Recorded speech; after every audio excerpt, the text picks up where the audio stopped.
Bismillahirrahmanirrahim. Assalamualaikum warahmatullahi wabarakatuh. Terima kasih Cik Ahmad, Cik Muhammad, Cik Goni, Datuk Awani, Ghazali dan kepada semua selamat datang ke siri dialog peradaban Universiti Perpaduan Universiti Melaya.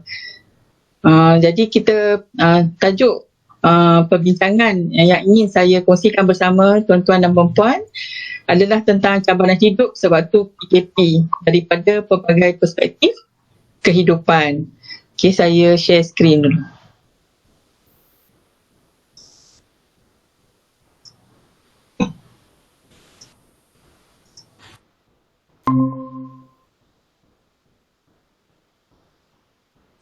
Okey, ni tajuknya. Okey, sebenarnya apa yang saya kupas untuk perbincangan kita hari ini adalah daripada pemerhatian saya dan juga daripada pengalaman saya sendiri. Okay, so tajuk perbincangan yang kita akan kita buat adalah pertamanya kita tengok apa itu PKP. Yang keduanya kita tengok siapakah yang terlibat dan ketika PKP ni berlaku atau tu nak dilaksanakan dan impak dia, siapakah yang menanggung akibat daripada PKP ni dan seterusnya apakah langkah kita seterusnya, maknanya apa saranan yang perlu dibuat dan kemudian kita tengok hala tuju, adakah kita akan begini selamanya atau bagaimana. Okay, so, apakah itu PKP? PKP ni banyak versi. Kalau awal masa ketika mula-mula dilaksanakan, kita kena PKP 1.0 memang secara total kita tak boleh melakukan pergerakan antara daerah dan juga negeri. Ini bagi membendung penularan penyakit COVID-19. Satu perkara yang perlu dilaksanakan agar penularan ini dapat dikawal. Kemudian kita dapat lihat ada ada juga kawasan yang mana dikenakan perintah kawalan pergerakan diperketatkan. Maknanya lagi sukarlah penduduk kawasan yang dikenakan PKPD ni. Kemudian kita dikenakan PKPB bersyarat maknanya kita boleh keluar daerah tapi tak boleh melakukan beberapa perkara. Dan seterusnya PKPP yang mana banyak kelonggaran diberi oleh kerajaan bagi kita bergerak. Dan dah seronok lah PKPP ni, kita dah seronok lah. Tiba-tiba kita dilanda yang terkini. So jadi sekarang ni beribu-ribu kes berlaku setiap hari. So terpaksalah kerajaan melaksanakan PKP balik semula. Okey. Jadi tempoh sama ada panjang, pendek, itu banyak memberi impak kepada kehidupan kita sebenarnya. And then setiap satu PKP, PKPD, PKPB dan juga PKPP ni ada tahap-tahap aktiviti yang kita boleh lakukan dan yang tak boleh dilakukan. Jadi di sini kita boleh lihat bahawa sekiranya kita ikut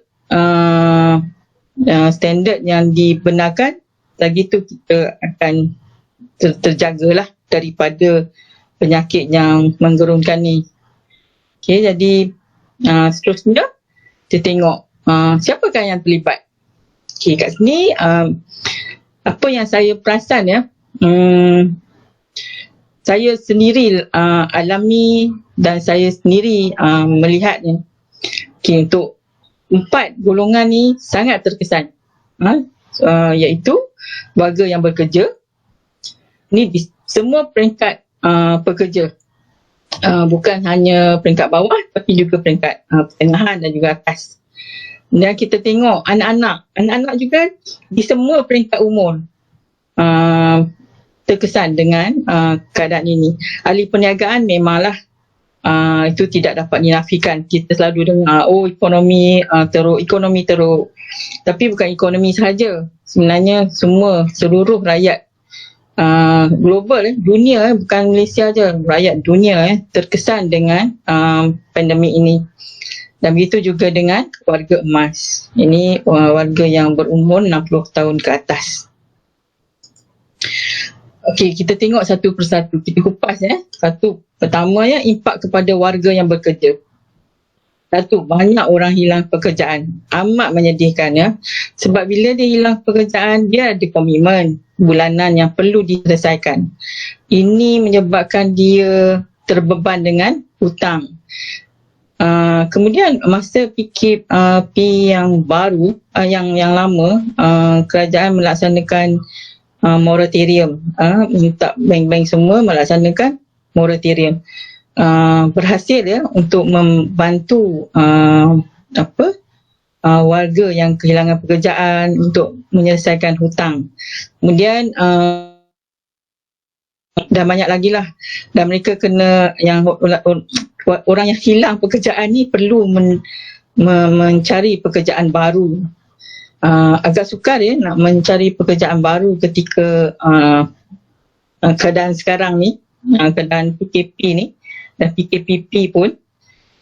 Sebenarnya kita sebagai orang mesti kata senang lah you cakap you bekerja dengan kerajaan. Tak juga bekerja dengan kerajaan ke bekerja dengan swasta ke sama je dia. Yang kita pergi yang golongan yang seterusnya. Tapi yang hilang pekerjaan ni kena cari cara bagaimana nak menanggung kehidupan. Ada banyak cara yang telah dilaksanakan, yang kita baca, kita tonton dokumentari dan sebagainya. Bukan kat Malaysia je, tapi di seluruh dunia. So masalah ni bukan kita je, bukan lokal, tapi global. Yang bekerja dari rumah. Okay? Bekerja dari rumah ni bukanlah satu perkara yang senang. Ada orang kata senang je, suruh kerja dari rumah. Okey, kita tidak ada polisi yang yang memberi, yang fleksibel terhadap pekerja yang bekerja dari rumah. Jadi contohnya mereka perlu memenuhi kehendak majikan. Jadi majikan kata okey, mesyuarat sekarang, mesyuarat pukul ni. Saya dapat rasakan macam satu bebanan yang sangat tinggi. Kenapa? Kalau dulu kalau kita nak pergi mesyuarat secara fizikal, kita perlu naik kenderaan ataupun jalan kaki. Waktu itu kita akan diberi masa untuk masa yang terluang untuk masa tu kita boleh berfikir. Masa kita tengah jalan-jalan tu kita aku kena ni macam tu dan sebagainya. Tapi bila bekerja dari rumah, mesyuaratnya berlaku, contohnya pukul 10 ada mesyuarat, nanti pukul 12 ada lagi satu mesyuarat. Dia berhenti dalam mungkin setengah jam untuk berehat. Dan macam apa yang berlaku, yang saya alami sendiri, dalam satu hari kadang ada 4 mesyuarat. Saya dah mula-mula tu bolehlah terima lagi, tapi bila dah lama, mata dah sakit, dah tak boleh fikir dengan lancar, sebabnya asyik bermesyuarat, tindakan tidak diambil. Tindakan kena tunggu habis mesyuarat baru boleh ambil. Tapi kalau mesyuaratnya banyak-banyak, bagaimana? Kan? Itulah cabarannya yang dihadapi oleh salah satu cabaran. Cabaran yang satu lagi contohnya, peralatan untuk bekerja dari rumah. Untuk macam staf-staf yang tidak berkemampuan untuk membeli peralatan untuk bekerja dari rumah. Bagaimana kita nak bagi dia bekerja dari rumah sedangkan dia tidak ada peralatan, tidak ada bahan-bahan untuk dia bekerja dari rumah. Jadi ia mendatangkan masalah, kerja banyak yang tidak dapat diselesaikan. disebabkan oleh tidak cukup peralatan, tidak cukup bahan banyak. Contohnya perlu merujuk kepada fail-fail atau dokumen-dokumen penting yang wujud secara fizikal.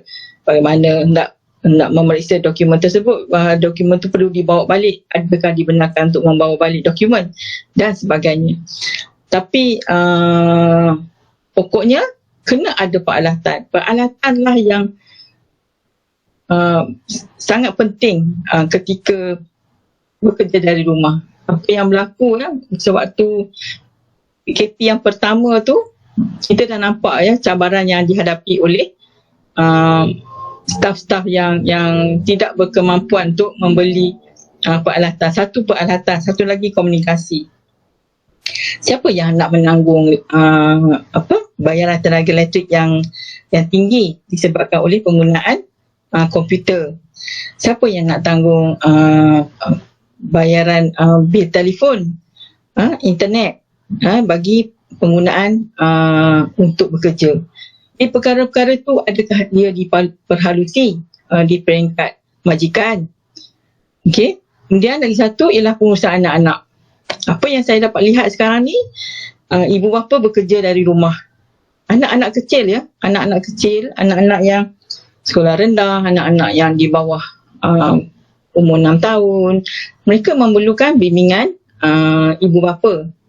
Jadi sekiranya majikan tidak memberi ruang untuk mereka menguruskan anak-anak kecil ni, anak-anak kecil ni akan terbiar.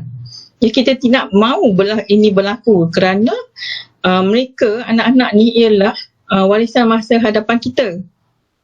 Okay, kalau kita tak didik dari sekarang, tak jaga, tak uruskan mereka dengan baik, nanti apa akan berlaku kepada mereka secara mental dan fizikal. Itu satu lagi. Okay, kemudian kita dapat lihat banyak bantuan yang telah disediakan. Okay, bantuan daripada kerajaan, bantuan daripada pengurusan hutang seperti PKP, kemudian bantuan daripada pelbagai agensi. Yang cuma sekarang ni warga kita semua ni, tak kira lah siapa kita mesti cari peluang untuk membantu orang lain. Okay, bantu orang lain untuk hidup. Kita sekarang ni nak bantu orang tu meneruskan kehidupan. Kita nampak orang kurik tong sampah untuk mencari sesuatu yang boleh digunakan untuk menjana pendapatan dia. Itulah yang amat menyedihkan. Itu berlaku di Malaysia. Jadi sesuatu yang kita tak jangkakan. Kita tak jangkakan dah setahun kita berhadapan dengan keadaan ini. Kemudian kalau kita ada duit, kita simpan sikit. 10% pun jadilah. Setiap gaji kita simpan 10%. Okey, jangan guna. Jadi bila kita ada amalan bantu orang walaupun sedikit, simpan sikit setiap bulan, ia akan menjadi sesuatu yang baik untuk masa hadapan kita. Okey, itu yang patut dijadikan amalan. Sebab perkara ni bukan hanya berlaku kepada satu kaum satu penganut agama, tapi di seluruh dunia semua orang menghadapi perkara yang sama, cabaran yang sama. Okey, seterusnya kita tengok impak kepada anak-anak. Okay, anak-anak sekarang ni tak boleh pergi ke sekolah, perlu bersekolah dari rumah. Okay, saya pernah terbaca satu artikel yang mengatakan anak dia ada 4 orang, dia dan isteri bekerja dari rumah. Peralatan berebut-rebut, anak-anak ni 4 orang ni bersekolah. Bayangkan macam mana dia nak sediakan peralatan tab ke, laptop ke, desktop ke untuk anak-anak ni. Macam mana dia nak belajar? Dan cikgu menghendaki mereka belajar melalui internet.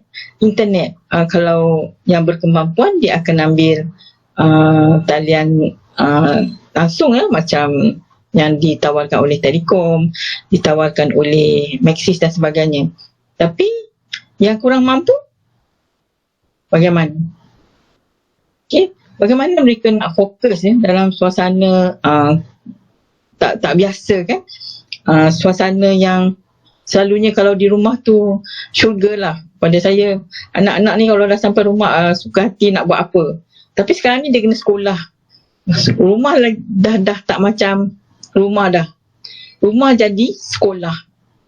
Okay, jadi ada seorang kawan tu, bagaimana dia mewujudkan suasana sekolah, pakaikan baju pakaikan baju sekolah pada anak, duduk depan tab ataupun ada iPad ke, ada komputer ke dan sebagainya, belajar.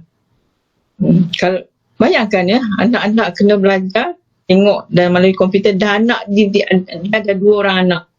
Dan bagaimana yang orang yang ada 4 orang anak? Ruang belajar yang macam mana? Okey, saya pernah mengajar pelajar, pada masa yang sama kakak dia belajar guna laptop yang lain.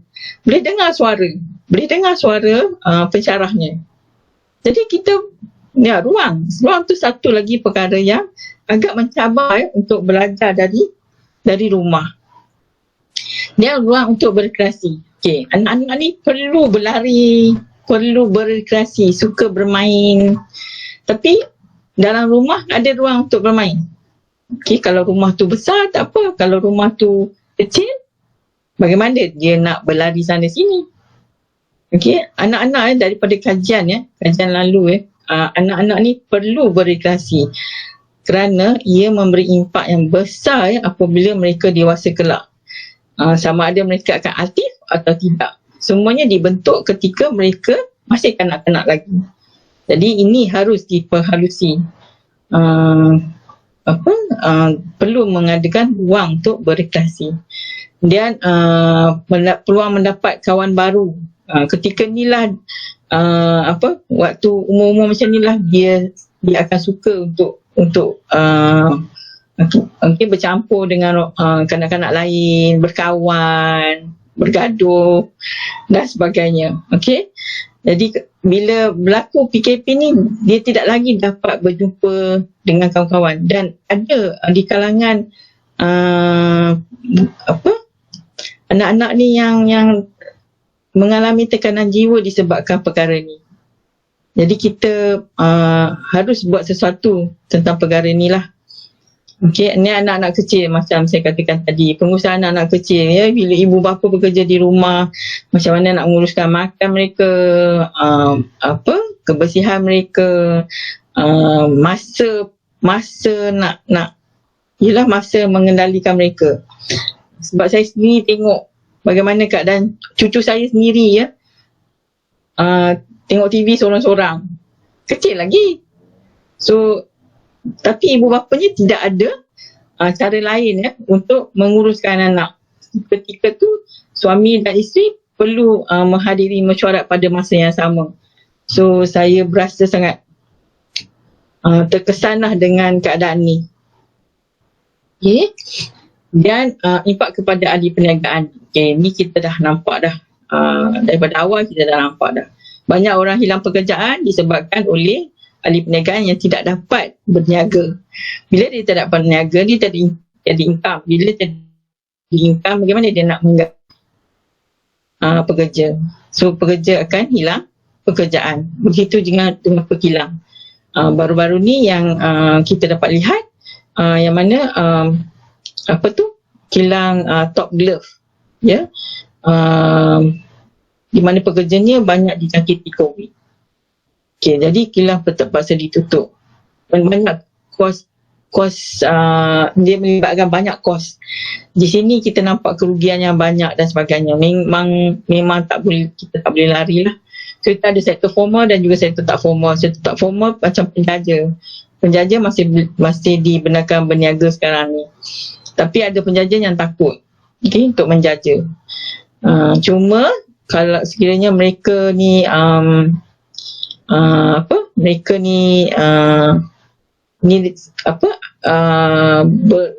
berilmu tentang internet dan sebagainya, boleh berniaga dalam talian. Peniaga kios memang terkesan tidak dapat buka kios, tapi terpaksa membayar sewa kios tersebut. So itulah cabaran-cabaran yang dihadapi oleh segenap lapisan ahli perniagaan. Kalau kita tengok penyewa ruang pun, kita tengok banyak kedai yang telah ditutup. Kerana apa? Kerana mungkin tak mampu nak bayar sewa sebab dia tak jana pendapatan. Mungkin sewa dinaikkan sebab penyewa ruang atau penyewa bangunan dia nak dapatkan balik pendapatan dia naikkan sewa. Padahal dia tak sepatutnya naikkan sewa kerana orang peniaga-peniaga ni baru nak menjana pendapatan. So kita adalah sektor formal dengan sektor tak formal. Mungkin ada kajian yang boleh dilakukan untuk melihat bagaimana sektor formal ni tahap terkesan dia, dan juga sektor formal. Kalau kita boleh tengok perbandingan antara kedua-dua ni. Okay. Dan seterusnya, tengok impak kepada warga emas. Ni memang amat menyedihkan ya. Okay, ada satu berita tentang bagaimana sepasang suami isteri warga emas yang terpaksa mencatu makanannya kerana bimbang kehabisan makanan. Okay, dia tinggal di rumah sewa. Kesian dia di usia yang sebegini, sepatutnya mereka dijaga dengan baik. Macam saya sendiri, saya pun ada ibu bapa yang sudah berumur 80 tahun. Begitu juga dengan mertua saya pun 80 tahun ke atas. Dan kita tahu sebenarnya ada masalah, dia nak keluar dan sebagainya, atau dia ada kecemasan dan sebagainya. Jadi kena dijaga selalu, macam kena ada penjaga yang tinggal bersama, okay, bagi memastikan mereka ni terjaga dari segi kesihatan, makanan. Keadaan kehidupan mereka mesti diambil berat. Okay. Jadi kita tengok sara hidup, bekalan makanan dan minuman. Okay. Bagaimana nak pastikan mereka sentiasa ada. Okay, daripada kajian yang pernah saya lakukan orang tua warga emas ni, bukan yang saya tunjuk gambar ni, tak berkaitan. Yang ni daripada kajian yang lain yang mengatakan dia memang tak suka masak. Dia nak beribadat je. Dia macam tak larat nak masak. Dia tak lalu nak makan masakan dia. Adalah banyak sebab dia. Jadi kita dah tahulah, dah nampaklah apa keperluan yang perlu ada oleh warga emas ni. Okay, so bekalan makanan, kalau kata ada orang boleh masakkan dan hantar, itu satu perkara yang baiklah. Okay, dia sentiasa dapat makanan, dia tak perlu banyak pun. Orang tua selalu perlu makan sikit saja. Dan dia punya cita rasa pun bukan macam kita nak makan sedap je. Okay, dan mereka perlukan rawatan kesihatan. Okay, rawatan kesihatan ni kadang-kadang lokasi kedudukan hospital dan juga klinik kesihatan agak jauh daripada kediaman mereka. Jadi mereka perlu mendapatkan rawatan. Jadi pada masa PKP ni, untuk dapatkan rawatan agak sukarlah. Mungkin anak duduk jauh, dah perlu anak datang ambil dan bawa ke hospital atau klinik. Ataupun kalau nak guna Grab pun kena pastikan dia punya SOP, dia orang panggil SOP tu terjaga. Kita tak tahu, ni orang tua sangat terdedah kepada penyakit ni.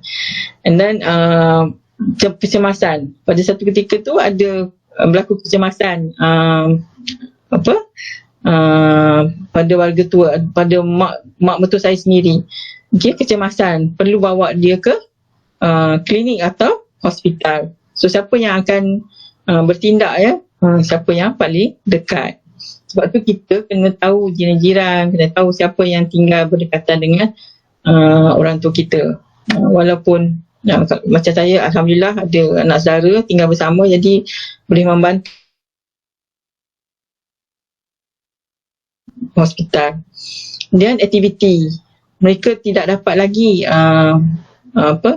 melakukan aktiviti sosial. Macam dekat kawasan rumah saya ni,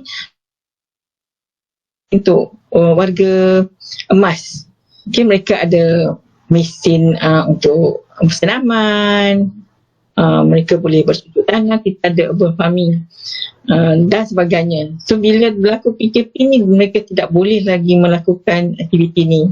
So kena duduk kat rumah. So macam terhalang lah kehidupan mereka tu. Orang tua, okay, warga emas ni perlu ada aktiviti untuk mengelakkan mereka daripada penyakit lupa. Okay. Okay. Kemudian satu lagi ialah yang saya dapat baca, saya buat kajian sikit, mobility ya, pergerakan untuk dapatkan perkhidmatan. Tadi kita cakap Grab. Okay, ada satu tu yang dinamakan Makcik Travel. Okay, Makcik Travel ni dipelopori oleh golongan wanita. Kita ingat nama dia punya yang mengetui bisnes ni. Tapi dia memang membantu warga emas untuk pergi mendapatkan rawatan.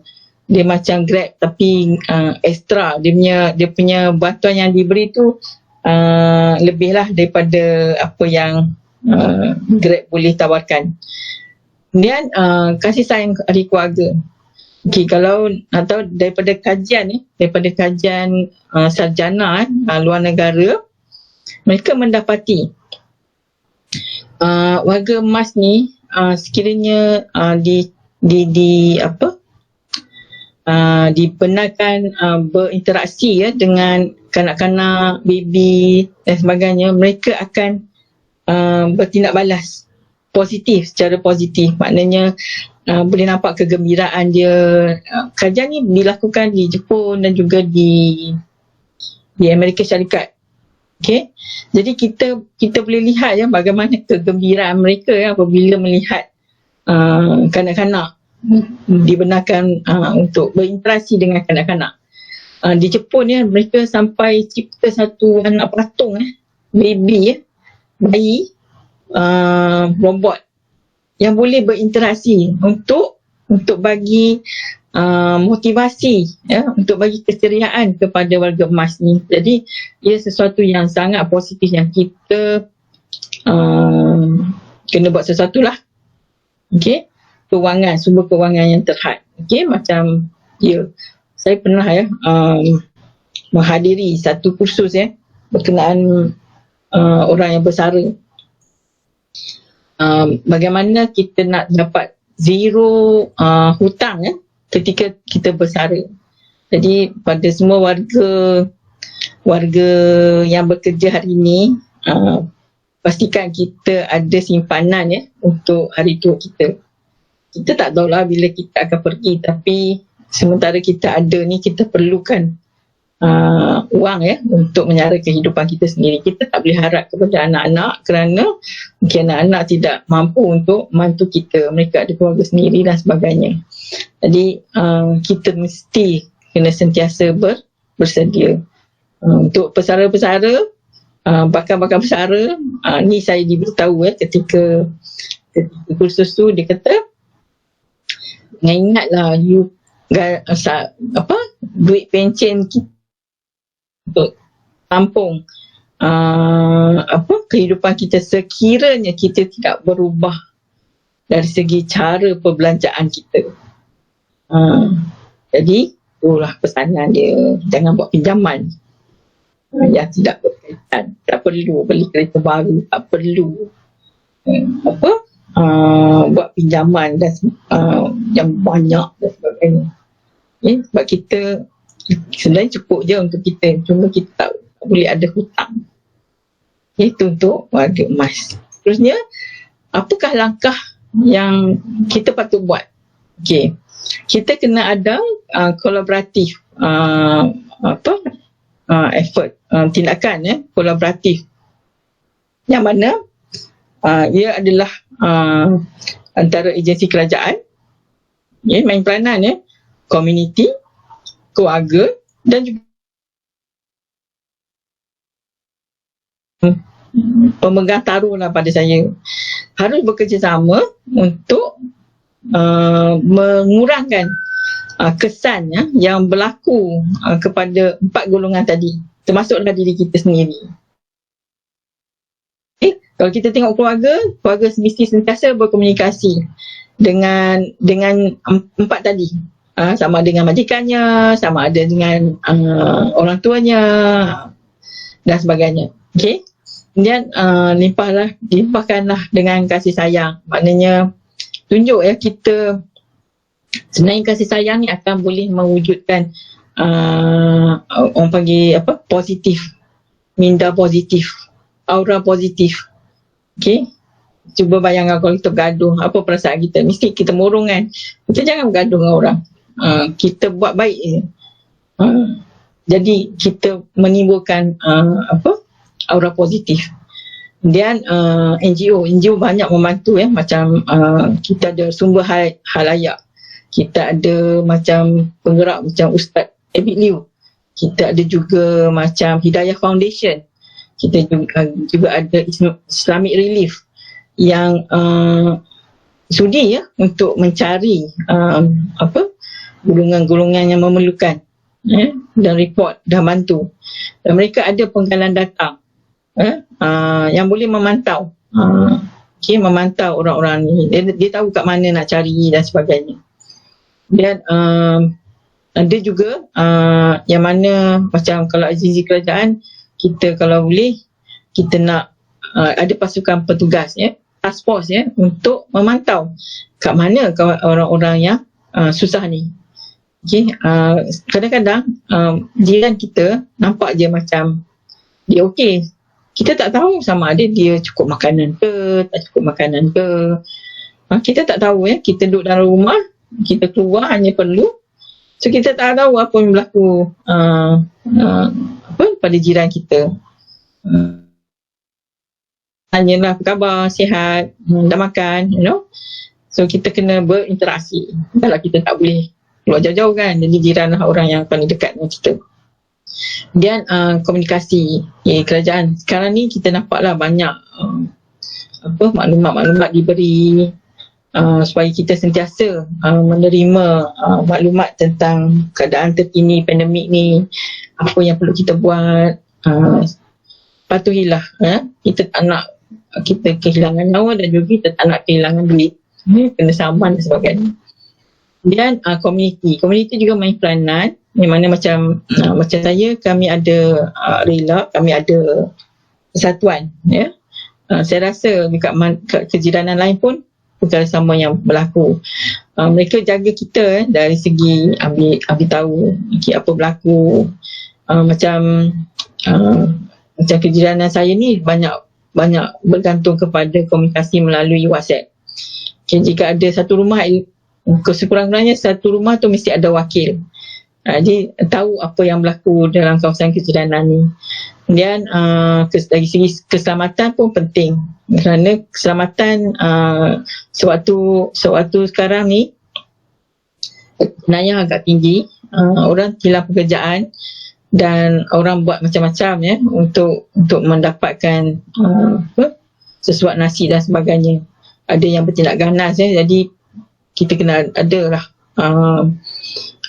keselamatan tu dan komunikasi. Macam saya katakan tadi, kami berkomunikasi melalui WhatsApp. Saya rasa banyak lagi kejiranan melakukan perkara yang sama. Jadi daripada sini kita sentiasa mempunyai ataupun dalam keadaan bersedia sekiranya ada perkara yang kurang baik tu berlaku. Yang baik pun bagus, diwawarkan juga dalam WhatsApp group. Okey, seterusnya yang terakhir, kita tengok hala tuju perancangan jangka panjang. So tadi kita tengok jangka pendek, sekarang kita tengok jangka panjang. Apa yang perlu kita lakukan? Apa yang patut disarankan? Okay, kita amat berharap dasar-dasar yang bersesuaian diwujudkan, dan dasar yang inklusif yang meliputi semua lapisan masyarakat. Okey, jadi bukan contoh saya tengok macam perumahan pun memerlukan apa yang diberi kepada B40. Jadi amat berharap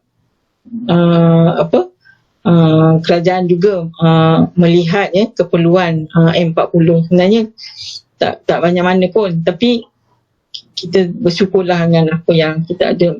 Mungkin untuk masa hadapan kita perlu ada dasar yang bersesuaian. Dan ganjaran ni macam contohnya setengah orang ni kalau dia buat sesuatu dia naklah ganjaran.